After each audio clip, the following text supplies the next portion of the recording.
I'm up here at Forest Park, just off Skyline. This is a 3-acre lot here. The property owner had done honeybee keeping before in Langstroth boxes, but every year, even though she followed all of the recommendations through the Beekeeping Association, the bees just kept dying. So she heard about the log hives and the success rate with the logs, and so she wanted to give that a try. And it's about 1,080 feet elevation, so I'm eager to see how they do up here.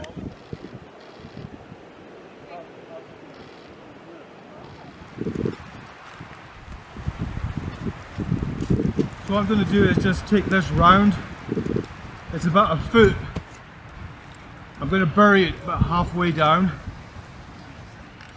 so it's not too high up. And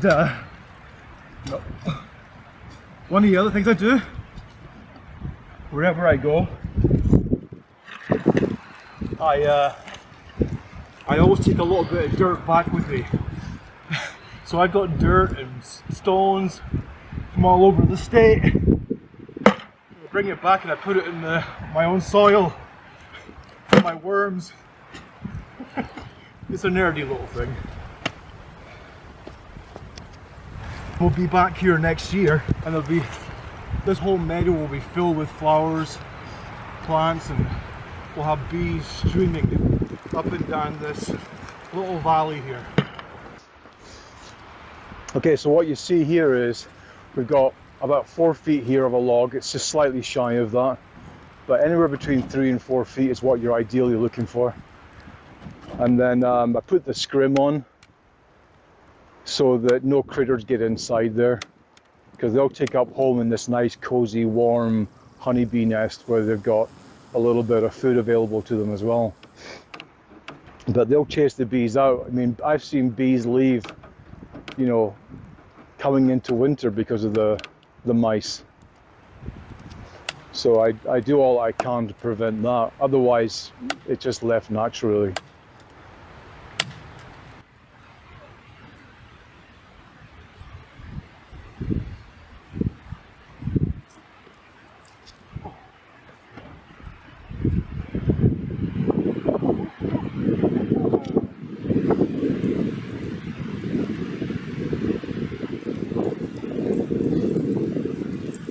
This is beautiful.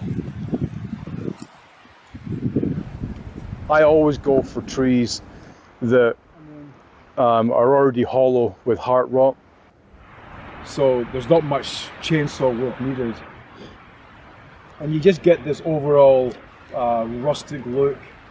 It's very rough inside, and then they'll come in and they'll propolize the whole interior of this log.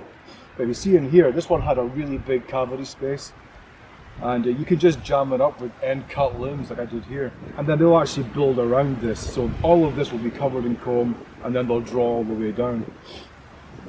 Got a nice big end piece cut on top.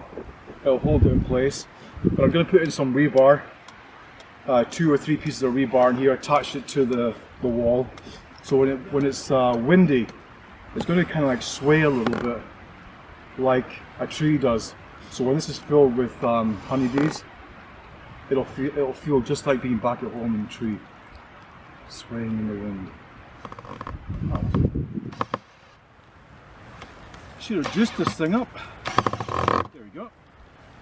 All right. This never gets old. I've done this so many times, and each piece is unique. Every log is different. Every log has a different story.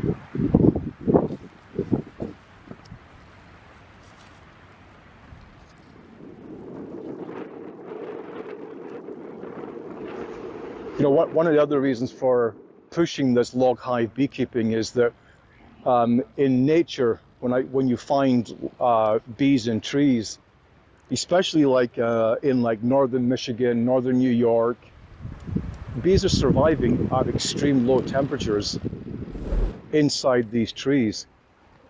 And I believe that the reason why they're surviving is not just because of these thicknesses of the tree trunks, but because they're foraging for real food, for nectar, for pollen, and that's their true diet.